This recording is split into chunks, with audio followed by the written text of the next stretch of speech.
Hello, welcome to Woven Daily. My name's James. I'm the curate at St Margaret's. It's great to welcome you to my garden. I thought, given the weather was so nice, I'd bring you out here. So sorry if there's any noise, cars and traffic and birds and that sort of thing. And also, the elephant in the garden is my shirt. It's not for a bet. I just quite liked it. So sorry if it offends the eye. Today we are looking, we're still in Acts chapter 7. We're looking at two verses from towards the end of the chapter, so I'm going to just read those for us now. Acts chapter 7, verses 51 to 53. You stiff-necked people, your hearts and ears are still uncircumcised. You are just like your ancestors. You always resist the Holy Spirit. Was there ever a prophet your ancestors did not persecute? They even killed those who predicted the coming of the righteous one. And now you have betrayed and murdered him. You who have received the law that was given through angels but have not obeyed it. Now, this idea of the people of Israel being stiff-necked is one that's as old as the story of Israel, almost. Way back in Exodus 33, God calls the people of Israel stiff-necked when they're caught up in the situation with the golden calf, if you remember that story, where Moses has come down the mountain, having been in God's presence, and finds that the people of Israel have constructed for themselves an idol to worship. And at that point, God calls them stiff-necked, and it takes Moses pleading with God for him to change his mind and to not condemn the people at that stage. And Stephen uses that phrase again here. To be stiff-necked basically just means to be stubborn, to be stuck in your ways, to not be willing to look to either side and to see a different perspective. It goes to show how disobedient the people of Israel had been.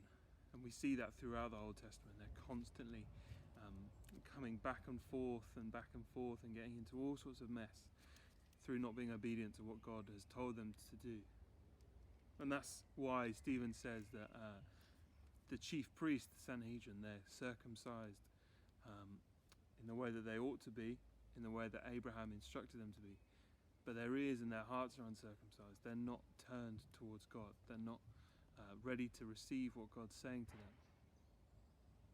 They're resistant to the revelation that God's giving them. It's a telltale sign of having their fingers in their ears. And I wonder today where we might have our fingers in our ears, where God might be trying to get our attention, where God might be trying to speak to us and we might not be listening. It can be very easy to continue plodding along this Christian journey in a way that we think on the outside will look presentable and look like it's supposed to look, but actually all the while we've got our fingers in our ears, we've got our hearts turned towards things that aren't of God, and our ears focused on what the world's saying, on what we want to hear, not what God's saying to us.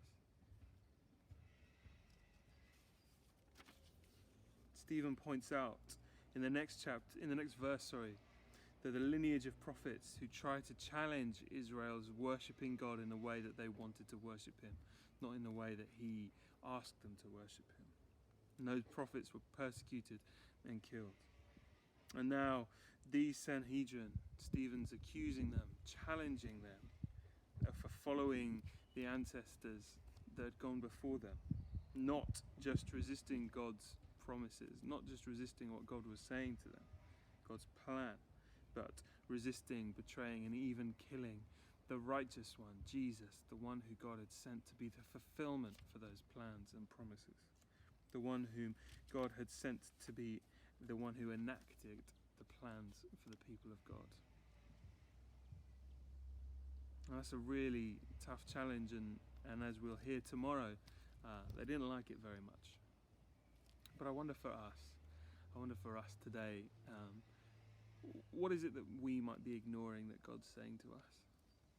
Whose voices are we choosing to ignore? Who are those voices of prophecy, those voices who are speaking a different way, speaking a different way of seeing things that we're choosing to ignore today?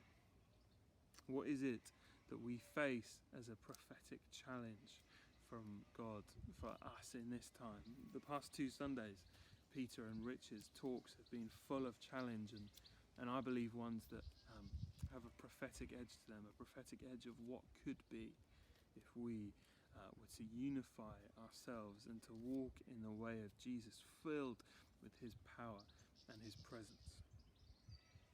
But the biggest challenge for us today is, are we listening? Are you willing and comfortable and bold enough to take your fingers out of your ears and listen to what God's voice might be saying to you today? So let me pray.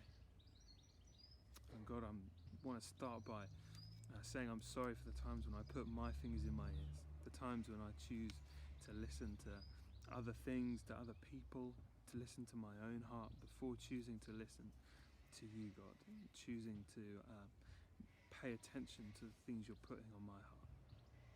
And God, I pray that you would give us grace today and enable us to hear your voice, to hear what it is you're saying to us. And God, I pray that you would break off any stubbornness that we might have in that, break off any sense that we might think we know better than you, God. And God, I pray that you would be stirring up that prophetic challenge for us. In Jesus' name, amen. Amen. Have a good day. Take care.